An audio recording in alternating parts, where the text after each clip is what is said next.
Hello guys, welcome. Today we're going to be going through a Reddit classic, the Art Room Saga. Let's get into it.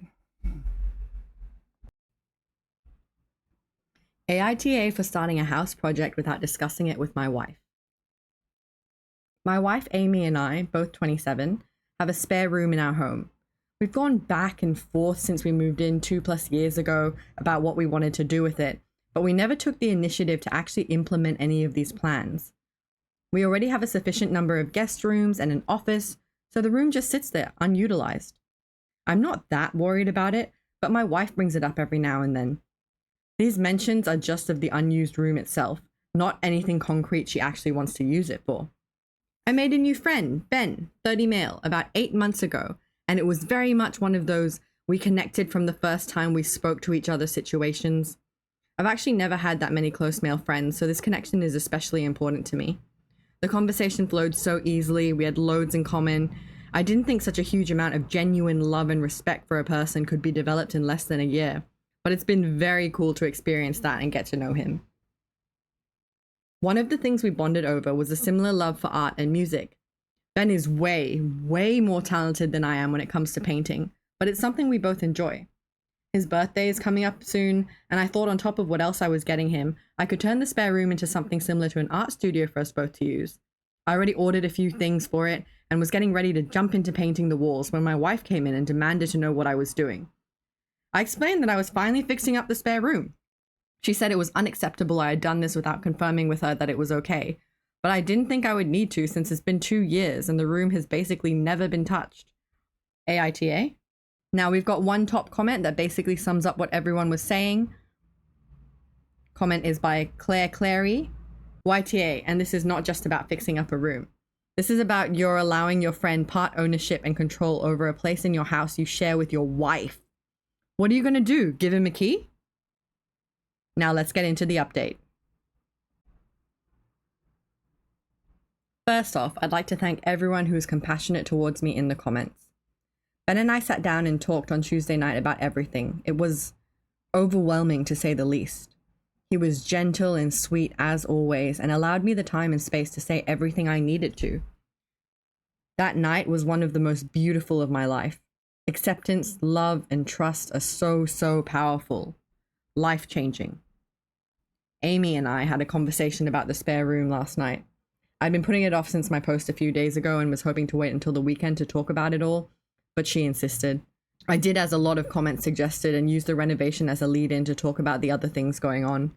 I told her that her reaction to it brought up a lot of confusing emotions for me that I spent the last few days working on, and things continued from there. I had toyed with the idea of couples therapy and it was something she suggested, but I don't think it's a viable option.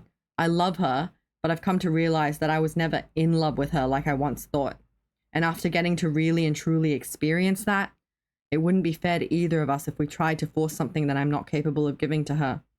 I'll be splitting my time, staying in one of our guest rooms with Ben in his apartment for the time being, while we separate and work things out moving forward. Obviously, that means the room renovations have been paused until further notice. I'm really excited for the future. And now we're going to go through some comments. First commenter says, "It's great you found someone you truly love, but really, dude, have some compassion for Amy. You do realize you just threw her whole life upside down by telling her the person she's probably in love with never actually loved her and never could, and now you also suddenly move the person you truly love into the home she probably envisioned as a place you two would raise a family. I would never say you should live a lie to make her family or any of that BS, but you seriously could just do this more tactfully, you know, by not moving him in so quickly. Hell, do you even know once the divorce process is done that either of you will still own this house anymore?" OOP's reply: "Sorry, I think my wording is coming off wrong in the post because another person thought the same thing. To clarify, I didn't move Ben into my home. I meant that I'm now sometimes staying in the guest room at my own home so Amy and I aren't sleeping in the same bed, and sometimes staying at Ben's while we get through this transitional period." Commenter 2: "If only you had this conversation before emotionally cheating on her, but at least you took people's advice to not drag it on any longer. Why are you splitting time between the house you currently live with Amy and Ben's? Isn't that a little insensitive? I know you guys have broken up, but you're essentially going to be reminding Amy that every night you're not at the house, you're over at the place of the person you left her for. Why not just stay at Ben's while you guys sort everything out? I also vaguely remember a comment about the house being a lifelong birthday present for Amy. Just curious, what happened to that? Does that mean you're buying Amy's share of the house? OOP's reply. I'm currently looking for a place of my own to stay for the time being. I don't expect my friend to house me full-time on such short notice. We haven't begun discussing how we're splitting assets yet. I don't think she's particularly interested in keeping the house, or if that's even an option for her. Commenter 3. Are you in love with Ben? OOP's reply. I don't know if I'm fully prepared to confront this yet. While I subconsciously knew my feelings for Ben were a lot different and more intense than anything I had ever felt before, it's hard to even admit that to myself a little while ago. That's why all the sexuality questions on the last post felt off to me. It was forcing me to be vulnerable. They also made me angry in a way, because literal strangers were pointing out things about me from a simple post, a few comments that I struggled to see about myself. In an attempt to answer your question, if this isn't what in love feels like, I'm kind of scared to experience the real thing with how all-consuming this level of fulfillment already is. And just adding one additional comment here, this is on the Best of Redditor updates post.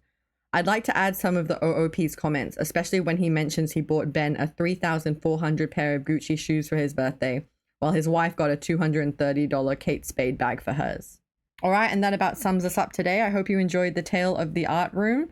Just a little Reddit classic. I'm going to be going through and making a few more Reddit classics. Next time, I think we'll do the Iranian yogurt saga. That was an interesting one too. Have a great day, guys. Bye.